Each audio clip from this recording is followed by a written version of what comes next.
안녕하세요. 김동준 영어학원의 원장 김동준입니다.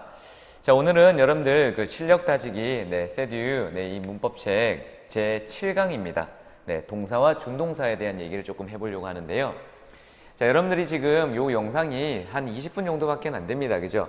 그리고 이미 알고 있는 내용을 가지고 문제에 대한 접근을 가는기 위해서 듣는 사람들도 있을 것이고, 그리고 또 우리 학원에서 당연히 복습용으로 이 영상을 신청하고 있는 친구들도 있을 겁니다. 어쨌건 일단 문법이라고 하는 건 고등학교 과정에서 여러분들 다루어져 있는 문장은 지극히 한계가 있기 때문에 그 내용을 반복적으로 조금 학습을 좀 하시고요. 혹시라도 부족한 게 있으면 반드시 보강을 조금 더 정리하셔서 머릿속에 좀 집어넣어 주시면 제일 좋을 것 같습니다. 자, 오늘 여러분들이 저랑 같이 할 내용은 동사와 준동사라고 하는 건데요. 일단은 준동사라고 하는 게 여러분들 뭔지 알고 있죠? 자, 준동사라고 하는 건 동사라고 하는 이 내용에다가 to를 붙이면 to 부정사가 되는 거고, ing를 붙이게 되면 동명사가 되는 거죠. 각각의 기본적으로 to 부정사라고 하는 i는 기본적으로 to 부정사라고 하는 i가 이렇게 있다고 치면, 또 이 to 부정사 구라고 하는 i는 각각의 문장의 짜임에 따라서 첫 번째 명사의 기능을 담당할 수도 있을 것이고, 두 번째는 형용사의 기능도 당연히 담당을 할 것이고, 세 번째는 문장의 해석이나 또는 쓰임에 따라 부사의 기능을 담당할 거라고 우리가 중학교 때 이미 배워왔잖아, 그죠? 자, 특별히 또 ing라고 하는 동명사 구라고 하는 i도 일반적으로 우리가 알듯이 기본적으로 명사라고 하는 기능 어구로서 쓰였다라는 것도 이해가 되실 겁니다. 그죠? 명사는 당연히 주어, 목적어, 보호 자리에 들어올 수 있다라는 거죠. 이해하시죠? 그죠? 그리고 때에 따라서 기본적으로 동명사 구라고 하는 건 명사의 기능과 기본적으로 가지고는 있다, 비슷한 형태다라는 건 이해가 되실 거예요. 자, 이번에 또 보게 될 기본적인 분사 형태는 이번에는 ing로만 전용을 시켜주는 분사라고 하는 i가 있었잖아요. 그죠? 이해하시죠? 저번 시간에 배우셨고. 그래서 우리가 능동태라고 하는 분사 형태의 기능을 담당하는 ing가 있었고, 수동태라는 의미를 갖고 있는 기능어구인 pp라고 하는 i도 역시 분사라고 하는 파트에서 우리가 다루었단 말이에요. 그래서 우리가 기본적으로 이렇게 생겨 있는 아이들을 우리가 일반적으로 동사의 기능 어구에 들어올 수 있다라고 해서 준동사라고 해요. 준동사. 문장에서 준동사는 절대로 동사로 쓰이지는 않습니다. 하지만 동사의 기능을 담당을 하곤 있어요. 아시겠죠? 여기서 말하는 기능이라고 하는 건 형식을 얘기하는 거고, 여기서 얘기하는 형식이라고 하는 건 동사의 짜임, 동사의 구조에 대한 얘기를 하는 겁니다. 아시겠죠? 그래서 그런 내용들을 우리가 한번 정확하게 한번 잡아볼 건데, 할 말은 많이 없어요, 여러분들. 그죠? 이미 쌤이 얘기한 내용이 그대로기 때문에 그렇게 일단은 정리를 하시면 될 것 같아요. 자, 여기서 여러분들 일단은 보시면 요것만 한번 봅시다. 한 문장 내에서 접속사나 관계사의 연결 없이를 별표, 이걸 별표하세요. 그러면 다른 말로 바꾸면 한 문장 내에서 반드시 동사가 하나만 나와야 되는데, 동사가 두 개가 나올 수 있는 기능 어구는, 한 문장 안에 동사가 두 개가 나올 수 있는 건 그 문장 안에 뭐가 있기 때문이다? 접속사나 관계대명사가 있기 때문이다 라고 하는 거죠. 그죠? 그래서 거기에 대한 내용이라고 보시면 돼요. 오케이? 그래서 기본적으로 우리가 시험 문제에서 요구하고 있는 시험 문제가 하나가 있는 게 뭐냐면, 실제로 이게 준동사인가 아니면 얘가 동사인가를 물어보는 시험 문제가 가장 문법에서 많이 나와요. 그럼 판단의 기준을 어떻게 두면 될까요, 여러분들? 동사의 개수를 세세요. 그래서 쌤이 공식을 좀 만들었는데요. 한 문장 안의 동사의 개수는 접속사를 영어로 두 문자로 하면 C라고 합니다. CN 플러스 1이다 라는 거고, 또는 관계대명사는 두 문자로 바꾸면 R이에요. RN 플러스 1이다 라고 하는 공식을 만들었어요. 그래서 접속사의 개수 플러스 1이 그 문장의 동사의 개수가 되는 거고, 관계대명사 플러스 1이 그 문장의 동사의 개수가 되는 거예요. 이걸 이제 우리가 관계사 파트나 접사 파트에서 배우시면 되게 유용합니다. 왜냐하면 생략이라고 하는 것들이 나중에 가면 나와요, 여러분들. 분명히 관계사나 접사가 없는데 한 문장 안에 동사가 2개가 보였다라는 건 기본적으로 그 안에 생략이 되어 있는 구조가 있다라는 거고, 반대로 생략된 구조라고 하는 것들을 확인할 수 있다면 이게 준동사인지 아니면 동사인지를, 그죠? 약간 좀 난이도가 높은 시험 문제에서도 확인을 할 수가 있다라는 거겠죠. 그래서 그렇게 여러분들이 좀 따져주시면 좋을 것 같습니다. 아시겠죠? 그리고 여기 등장하는 대동사라고 하는 게 있는데요. 대동사라고 하는 건 정확히 따지면 동사에다가 뒤에 문장의 형식을 다 포함을 시켜놓은 하나의, 그죠, 대동사라고 하는 거예요. 그래서 이것도 이따가 나올 때 같이 한번 확인을 조금 해보도록 하겠습니다. 뭐 동사에 to 부정사 붙여라, ing 붙여라 이런 것들은 문법 시간에 여러분들이 이미 중학교 때 많이 배우셨던 내용이에요. 조금만 더, 그죠, 여러분들 조금만 더 구분을 조금 해주면 요 얘기입니다. 자, 우리가 주어가 있고 특별히 삼형식 동사가 있어요. 이렇게 삼형식 동사 중에서 뒤쪽에 동사의 의미를 표현할 때 있어서 그냥 동사를 못 붙이잖아요, 여러분들. 그죠? 이미 동사가 왔기 때문에 여기다가 이렇게 동사의 원형을 이렇게 못 쓴단 말이야. 그죠? 얘가 삼형식이면 뒤쪽에, 그죠, 또 이렇게 목적어가 있었을 거 아니야. 근데 이미 얘가 동사이기 때문에 얘를 동사를 쓰지가 못하겠죠. 그때 얘를 준동사로 쓰란 얘기예요. 그래서 어떤 거는 to를 갖다 붙이는 i가 있을 거고, 또 어떤 거는 동사 원형에다가 이렇게 ing를 갖다 붙이는 구조가 있을 수 있다는 얘기야. 뭐로? 목적어로 이렇게. 근데 그 기능이 일반적으로 우리가 문법책에서는 동사의 캐릭터에 따라서 동사의 특징에 따라서 to 부정사로만 가야 되는지 아니면 동명사로만 가야 되는지에 따라, 그죠, 시험 문제가 결정나는 시험 문제가 있어요. 즉 예를 들어서 어떤 동사들은, 그죠, 뒤에 to 부정사만을 목적으로 취해야 되는데 동명사를 집어넣어서 틀리게 했다든지, 어떤 동사는 뒤쪽에 동명사만을 목적으로 취해야 되는데 to 부정사를 넣어서 틀리게 했다든지, 그런 기본적인 기능들은 우리가 문법책에서 찾아볼 수 있고요. 그리고 쌤이, 그죠, 기본적으로 여러분들 그 시험 문제에다가, 그죠, 또는 우리가 이미 알고 있는 문법 문제집에다가 필기를 해놨기 때문에 거기에서 여러분들이 확인하시면 될 것 같아요. 요게 요 첫 번째 얘기입니다. 아시겠죠?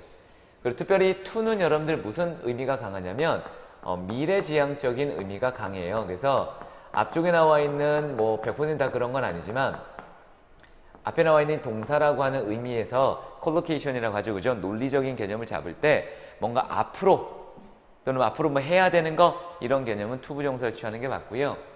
자, 동명사는 과거부터 현재 지향적이라고 보시면 돼요. 그래서 과거부터 지금까지 뭔가를 쭉 해오고 있다라는 느낌을 가질 수 있는 것들은 기본적으로 다 이쪽으로 놓고 외우시면 될 것 같습니다. 그리고 여기 등장하는 요 단어가 있는데요. 이번에 여기 뭐냐면, 자, remember, 그 다음에 forget, 그 다음에 regret, stop, 그 다음에 try, 요런 동사들은 조금 조심하셔야 됩니다, 여러분들. 이 동사들은요, 여기 나와 있는 거랑 달라. 여기 나와 있는 것들은 뭐에 대한 내용이었냐면, 정해져 있는 목적어의 기능을 담당하는 형태들을 구분해서 문법에 써야 된다는 거지만, 이 아이는 일단은 둘 다 써도 돼요. 둘 다 써도 되지만 이 아이는 해석적인 기능이 다릅니다. 그래서 아까 얘기한 것처럼 to 부정사는 기본적으로 미래지향적인 기능이 강하고요. 그리고 일시적이라고 하는 의미도 파악을 해보시고, 그리고 추가해서 안 해본 겁니다, 아직. 그래서 앞으로 할 겁니다, 여러분들. 앞으로 할 거. 것에 대한 해석으로 초점이 맞춰집니다. 아시겠죠? ing는 여러분들 당연히 과거에서 현재에 대한 내용이 나와요. 해오고 있다든지, 그죠? 지금까지 쭉 하고 있다든지. 그래서 얘는 이미 한 거에 대한 했던 것, 또는 한 것에 관한 초점을 맞추고 있다라는 겁니다. 그래서 해석하는 거예요, 여러분들이 이거는. 그래서 올바르게 그죠 기능적인 시제에 따라서 정확하게 해석을 함으로써 문법 시험 문제에서 이게 투부정사가 맞는지 동명사가 맞는지를 물어보는 거가 이곳에서의 시험 문제라고 보시면 되겠습니다. 이해가 되십니까, 여러분들? 요거는 여러분 외워야 됩니다. 아시겠죠? 요거는 여러분들 문법 체계에 소개가 당연히 되어 있는 부분이고요. 네. 그리고 요것도 문법 체계에 당연히 나와 있는 부분이에요. 이런 것들은 암기를 일단 해주셔야 단순 암기 문제이기 때문에 여러분들이 정리를 할 수가 있으실 겁니다. 아시겠죠? 이해되시죠? 그죠? 네, 이거 한번 지워봅시다, 여러분들.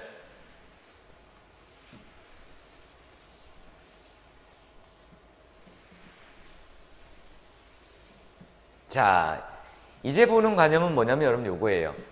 자, 주어가 있고요. 여기 주어가 이렇게 있고요. 그 다음에 동사가 이렇게 있고요. 목적어가 있고요. 목적격 보호가 이렇게 있어요. 이렇게. 그죠? 목적 보호가 있는데 우리가 이런 형태를 오형식 문장 구조라고 시험 문제에서 많이 나요.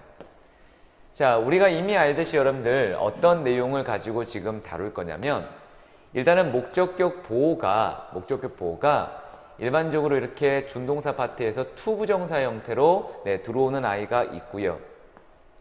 어떤 아이들은 그죠 이렇게 PP라고 하는 아이로서 그죠 분사 형태로 들어오는 경우도 있어요. 세 번째 같은 경우는 이렇게 to를 없앤 형태에서 동사 원형이라고 일컬어지지만 얘의 정확한 문법 이름은 부정사입니다.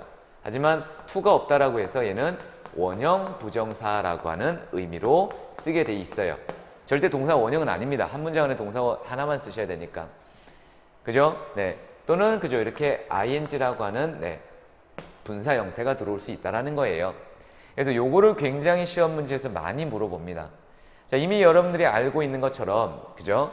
사역 동사 make, have, let 이라고 하는 아이는 기본적으로 목적격 보호 자리에 뭘 쓴다? 그죠?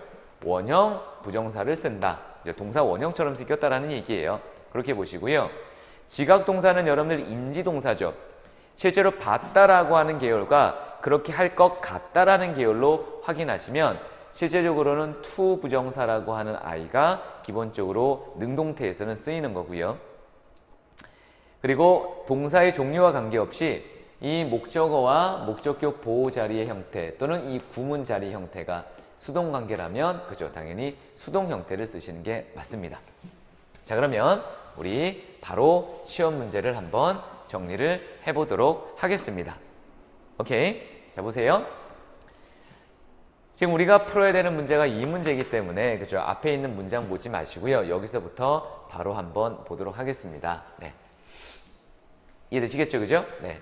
그러면 실제로 지금 어떤 거냐면 그죠 tragic 아주 비극 상황입니다. 비극 상황이 point out by many critics 그죠? 기본적으로 아주 많은 비평가들에 의해서 지적이 되고 있는데요.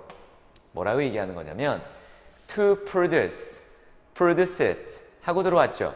지금 분명히 동사라고 하는 기능 구조가 들어왔고 얘는 전명구가 들어왔으니까는 그죠? 부사의 수식어구가 들어왔어요. 그럼 얘는 아무것도 아니란 얘기야. 문법성을 판단할 때 있어서.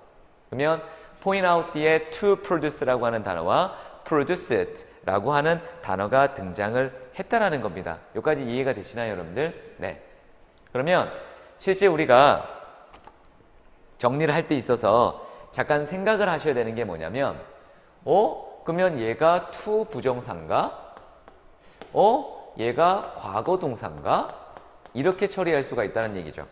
그러면 우리가 확인할 때 이제 다 보셔야 돼요. 우리가 분명히 그죠 얘를 그죠 기본적으로 과거 동사로 놨다고 칠게요. point out이라고 썼어요. 이렇게 point out이라고.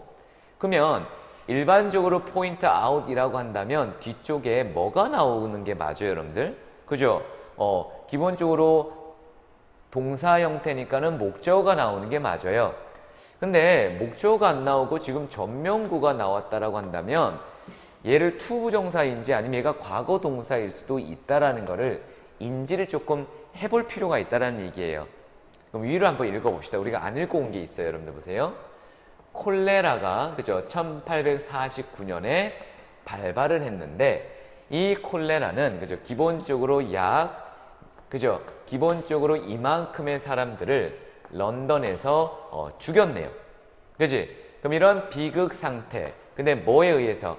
많은 그죠? 기본적인 critics 비평가들에 의한 지적되어진 이런 상태는 produced 만들어냈다 measures 절차나 방법들을 자 무슨 절차나 방법이냐 아니면 뭐 하기 위해서냐 뭐 상관없을 텐데요. To clean up the cities 그죠? 이 도시들을 깨끗하게 소독한다라는 개념으로 쓰시면 되겠죠. 그래서 여기서는 지금 읽으시면 과거 동사가 아니라 얘가 PP였다라고 읽으시고 얘를 과거 동사로 읽으셔야 얘를 목적어까지 처리할 수가 있으실 것 같습니다. 그래서 요거는 일단 우리가 기본적으로 조금 어려웠던 것 같고요. 네, 어려웠던 것 같고요. 기본적으로 point out을 동사로 착각하지 않도록 조금 생각을 좀 해주셔야 되는데 글쎄요, 쌤 생각에는 이걸 굳이 이 문제를 여기다가 집어넣을 필요가 있었을까라고 하는 사실 의미는 좀 들긴 합니다. 그죠? 기본서였다면 훨씬 더 좋았을 것 같다라는 생각이 좀 들어요. 자, 두 번째였다면 여러분들 이렇게 한번 보시죠. 자, 사람들은 그죠? 뭐인 것처럼 느낀다. 더 그죠? 매력을 느껴요. 어디에 여러분들? 이제 그룹에서가 뭐라기보다는 실제로 따로 떨어져 있다라기보다는 라고 돼 있죠. 그러면 실제로 지금 여기에서 비동사가 있고 일반 동사인 형태가 있어요. 그러면 우리가 지금 여기에서 잡을 수 있는 것들은 뭐냐면 앞쪽에 나와 있는 비교라고 하는 아이가 있다면 언제나 우리는 비교 대상의 일치를 생각하셔야 돼요. 비교 대상의 일치라면 앞쪽에 나와 있는 주어가 있지요.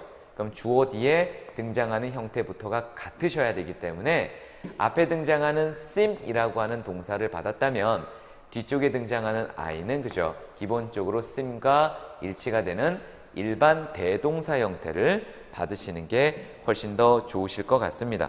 그래서 그렇게 일단은 연결을 좀 잡아주시고요. 그 다음에 3번 같은 데 보시면 이제 이렇게 돼 있죠.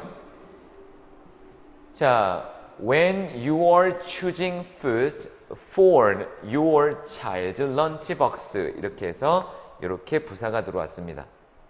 항상 trying to watch out for the amount of salt, fat, and sugar라 되어 있습니다. 여기서 여러분들 이 문장은 지금 보세요. 이거 조금 어려울 수 있는데 뭐 고등학생이니까 여러분들 근데 실제로는 부사절을 이해를 하셔야 돼요. 우리가 뭐뭐 할 때라고 하는 부사절이 여러분들 뭐냐면 시간 접속사 플러스 완전한 문장이라고 하는 이 덩어리를 우리는 부사절이라 불러요. 자, 부사절이라고 하는 내용은 뭐냐면 이 아이는 문장 내에서의 그저 형식성의 기능을 하지는 않는다라는 얘기야. 그러면 이게 예를 들어서 그저 있다 하더라도 우리가 마침표를 찍을 수 있는 기능어가 있다면 여기에 완벽한 문장을 넣어줘야 된다라고 하는 기본적인 기능을 우리가 잡으셔야 할 필요가 있다라는 거죠. 그렇죠? 그러면 실제로 우리가 얘가 부사절이라고 한다면 당연히 뒤쪽에 이 문장은 뭐가 돼야 되냐면 주절이라고 하는 아이가 되셔야 돼요. 이해가 돼요? 그러면 주절이 되려면 뒤에 문장 구조 자체가 완벽해야 된다는 얘기잖아. 근데 준동사는 동사가 아니고 try는 동사기 때문에 뒤에 완벽한 문장의 형태를 쓰려면 당연히 명령문의 구조를 갖고 있는 완벽한 구조인 try를 써내야 된다는 겁니다. 그래서 거기까지도 우리가 판단을 하실 수 있으면 제일 좋을 것 같고요. 자, 넘버 4 들어가겠습니다. 우리가 지금 consider이라고 하는 아이는 일반적으로 이건 외웁시다 여러분들. consider이라는 아이의 목적어를 그죠? 기본적으로 동명사냐 또는 투부정사냐라고 물어본다면 당연히 이 아이의 목적어는 동명사예요. 그렇게 갑시다. 아시겠죠? 네. 자, stop이라는 아이는 우리가 시험 문제에서 두 개를 나눠서 생각하라 그랬죠. 그죠? 하나는 to 부정사가 들어올 수도 있고 하나는 그죠? 동명사의 ing 형태인 그죠? 형태가 들어올 수도 있다고 했어요. 맞죠? 그러면 얘의 기본적인 원리는 일반적으로 stop이라고 하는 아이의 목적어는 동명사입니다. 왜냐하면 stop 다음에 to 부정사를 붙이게 되면 뭐뭐 하기 위해서 멈추다라고 하는 목적의 개념이에요. 그러면 지금 읽어보시면 어떻게 돼 있냐면 사람들은 일반적으로요 geese, goose에 들어오는 거잖아요. 그죠? right after law was introduced 이라 돼 있죠. 법이 소개가 또는 통과가 되어진 직후에 기본적으로 먹이 주고 있던 것들을 하지 않았다라는 의미로 써내시면 좋을 것 같고요. enable도 그냥 외우세요. 얘도 오형식 동사인데 특별히 목적어가 있고 목적격 보호 자리에 언제나 to 부정사만을 목적격 보호로 취합니다. 네, 이렇게 시험 문제 많이 나오는 것들은 머릿속에 꼭 넣어주시고 그 다음에 head라고 하는 아이가 뒤쪽에 목적어가 있는데 그죠? 뒤에 목적격 보호의 기능이 담당을 했죠. 오케이? 그러면 얘는 사역동사라고 하는 거예요. 사역동사는 여러분들 목적어와 목적격 보호의 관계를 잘 따지셔야 돼요. 네, 왜? 목적어와 목적격 보호 관계가 능동이면 능동, 그죠? 또는 수동이면 수동, 이해되시죠? 그죠? 네, 그렇게 일단은 연결을 하시면 제일 좋을 것 같고요. 짐입니다, 짐. 짐이 뭔가를 나르는 게 아니고 날라진다라는 거죠. 그래서 얘는 carried. 어디로? 뒤에 전면구, 그죠? 이렇게 쓴 겁니다. 그래서 그렇게도 우리가 정리를 차근차근 하시면 제일 좋을 것 같습니다. 그래서 일단 이 파트가 여러분들 조금 암기 위주의 파트긴 한데 기본적으로 사역동사와 그 다음에 지각동사, 감각동사라고 하는 파트가 들어있기 때문에 일단 조금 어렵습니다, 여러분들. 그래서 일단 실력 다지기 통해서 반드시 복습하시고 여러분들 정리를 좀 잘 해주시면 좋을 것 같습니다. 네, 여기까지가 여러분들 7강이었습니다. 고생 많으셨습니다.